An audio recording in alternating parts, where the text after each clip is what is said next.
I ove srede od 21 budite uz prvi program Radio televizije Vojvodine. Jedna tema, više mišljenja. U kakvom je stanju zdravstvo u Srbiji? Da li nam je koronavirus i dalje neprijatelj broj 1?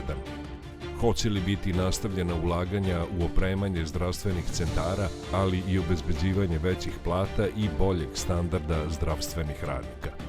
Za šta se stranke zalažu, a šta predlažu?